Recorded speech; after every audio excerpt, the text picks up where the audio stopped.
The first cracks in the American dream appeared long before anyone dared to speak about them. While the world believed the middle class was unstoppable, a quiet shift was taking place, one that would rewrite the future. It didn't come with alarms. It came disguised as progress. And by the time people realized what was happening, the trap was already set. But where exactly did the fall begin? The first cracks in the American dream appeared long before anyone dared to speak about them. While the world believed the middle class was unstoppable, a quiet shift was taking place, one that would rewrite the future. It didn't come with alarms. It came disguised as progress. And by the time people realized what was happening, the trap was already set. In the 2 decades following World War II, America experienced something almost mythical. The middle class rose higher than any in history. A single income could buy a house, support a family, and still leave room for vacations, savings, and a college fund. Workers believed loyalty was rewarded, that effort guaranteed a better life. Every generation expected the next to climb even higher. The numbers told the same story. Real wages were growing, unions were strong, jobs came with pensions, healthcare, and stability. Home ownership soared. The phrase American Dream wasn't just propaganda. For millions, it was real. Advertisements filled the airwaves with images of new cars, happy families, and endless opportunity. Politicians promised the prosperity would last forever, and people believed them. But behind the glow of this golden era, the seeds of something darker were quietly taking root. Corporate power began to consolidate. Industries merged. Influence shifted from workers to boardrooms. Policies that once protected the middle class were slowly eroded by backroom deals and lobbying money.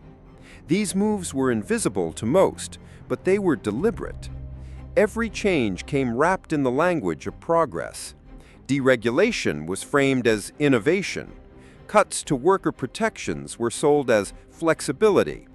Tax policies were rebranded as growth strategies.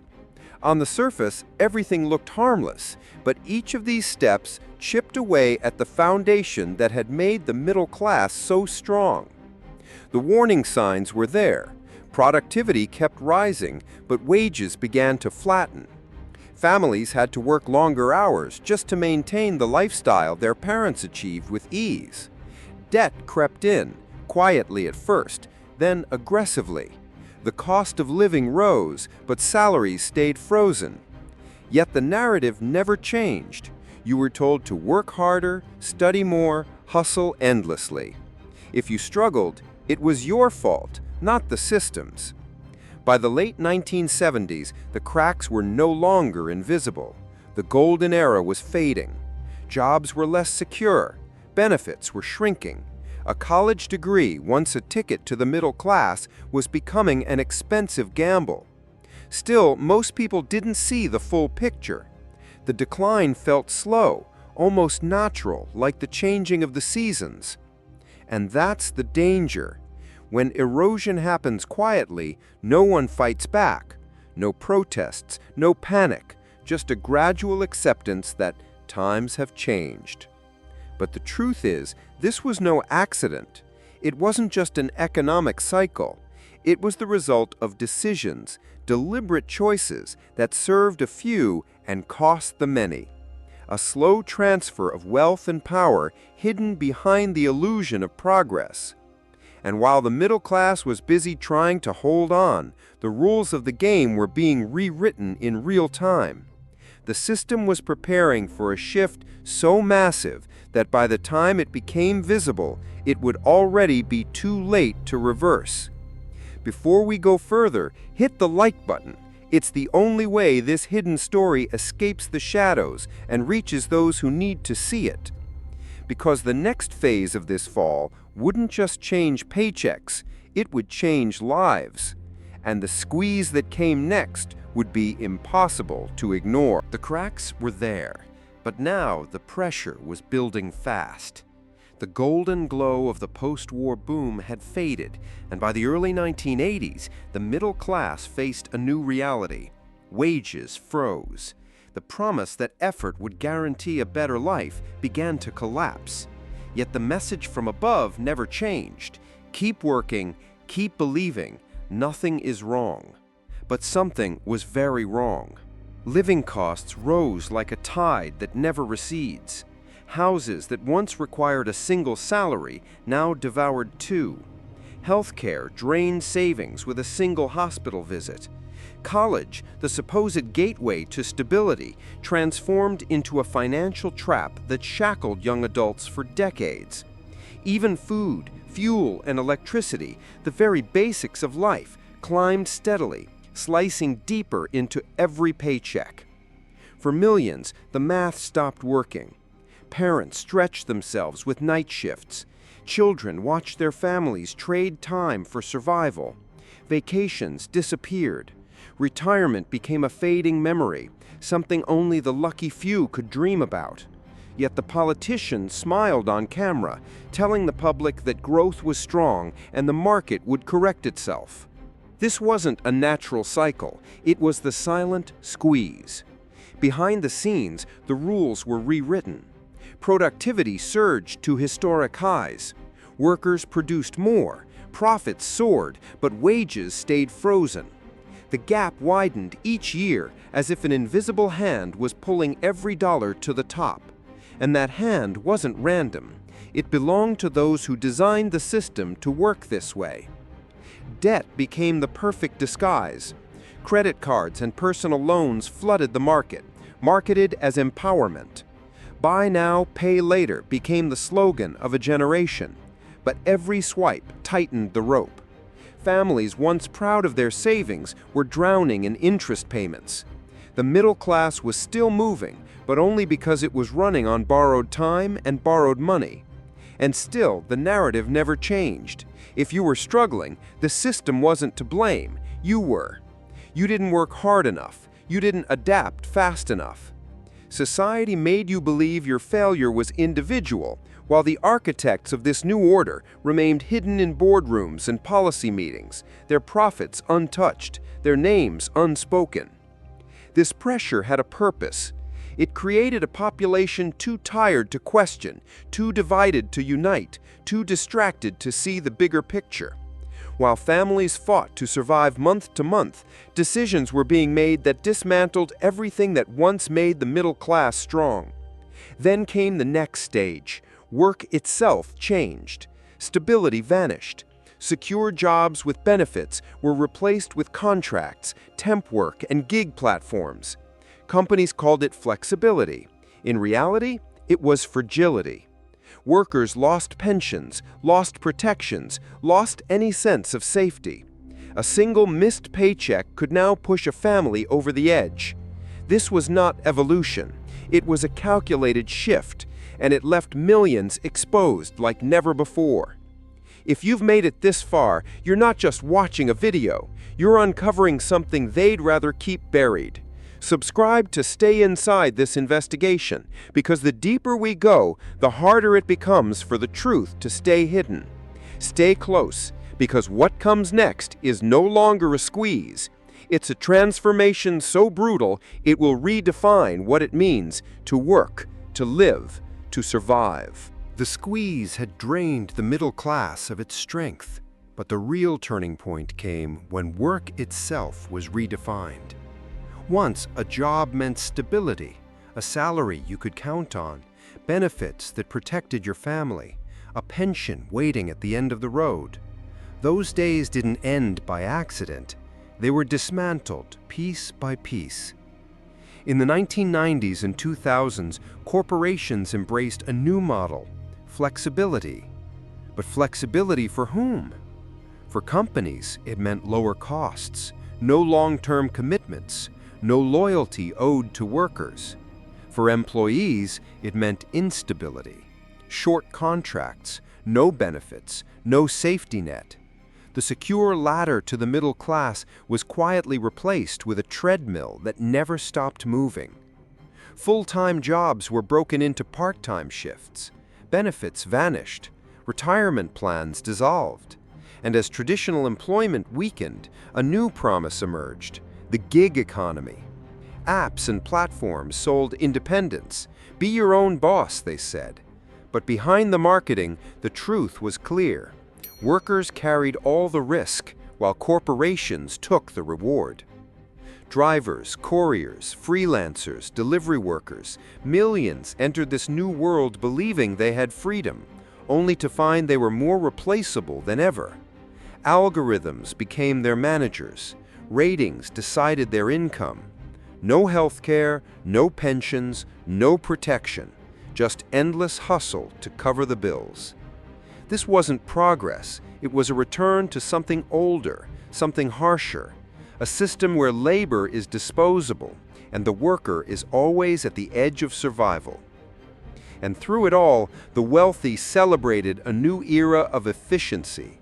Investors cheered as labor costs dropped and profits soared. Politicians promised innovation while dismantling protections.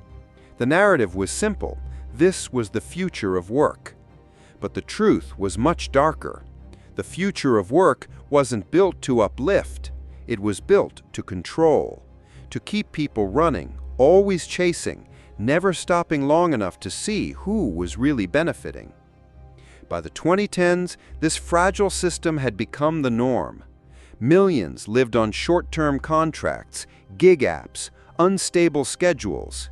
For the first time in decades, the idea of climbing back into the middle class felt almost impossible. The backbone of the nation was now made of glass, one shock away from shattering completely. And then came the shocks. Economic crises, market crashes, global events, each one exposed just how unstable this new world had become. Each time, the vulnerable suffered most, while those at the top used chaos to consolidate even more power. The middle class wasn't just shrinking, it was breaking. And as it fractured, another force was rising, one far more dangerous than unstable jobs or mounting debt. A force that would pull wealth, power, and control to the very top faster than ever before. The gravity of wealth was about to take over. The middle class had been weakened, stretched thin by decades of pressure.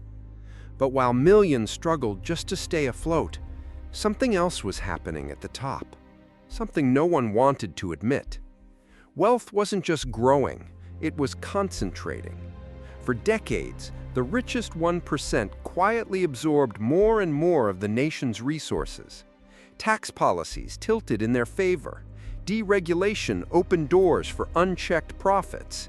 Industries consolidated into a handful of giants, their power extending far beyond markets. Each crisis, each downturn, each recovery only widened the gap. By the early 2000s, the pattern was impossible to ignore. While wages stagnated, the wealth of the elite exploded. The top didn't just win, it rewrote the rules to make winning inevitable.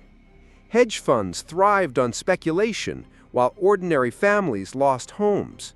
Corporations used buybacks to inflate stock prices while cutting jobs.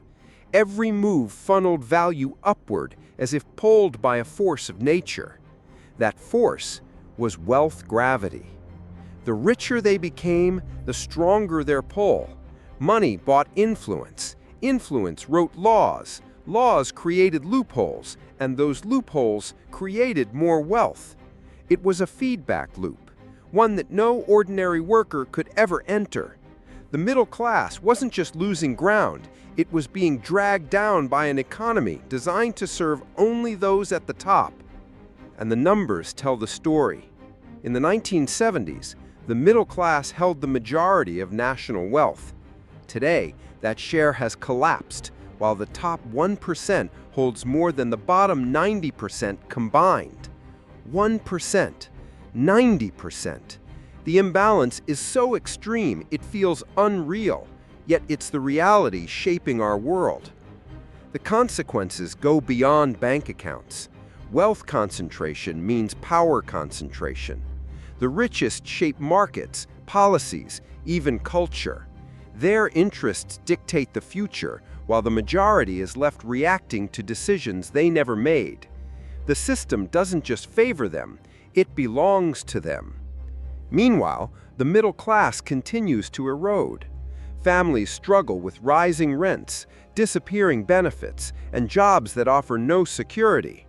Entire communities, once thriving, have fallen into decay, while a few zip codes glow with obscene luxury. This isn't a story of hard work versus laziness. It's a story of a tilted playing field, one so steep that climbing back is almost impossible. And yet the illusion persists. The dream is still sold on billboards and screens. People still believe they can beat the odds if they just hustle harder, grind longer, sacrifice more. But the game they're playing is rigged. The gravity of wealth doesn't just pull money upward, it pulls hope away from everyone else. And when hope collapses, what comes next? History shows that when the middle class disappears, nations fracture, social unrest grows, politics polarize, trust in institutions vanishes, the very fabric of society begins to tear. Today, the warning signs are everywhere. Protests erupt, movements rise, anger simmers beneath the surface. People sense that something is deeply wrong, but the forces holding the system together or tearing it apart are hidden from view. Because the end of the middle class isn't just an economic story. It's the story of what happens when the backbone of a nation breaks. And when that backbone is gone, only two things remain: a small, unshakable elite and a vast population left to fight over what's left. The question now isn't whether the middle is vanishing. The question is, what happens when it's finally gone? The middle class was never just an economic category. It was the balance point of an entire nation, the bridge between power and people, the engine of growth, the protector of stability. Now that bridge is crumbling. Piece by piece, decision by decision, it has been dismantled. Not by accident, not by chance, but by a system that rewards the few and leaves the many fighting for scraps. When the middle disappears, something fundamental breaks. Trust fades, unity fractures. The dream that once held the country together turns to dust. And yet this is not only a story of loss, it's also a warning. Because history is clear. When a backbone shatters, the structure either collapses or it's rebuilt stronger than before. Which path will this nation take? That answer is still unwritten.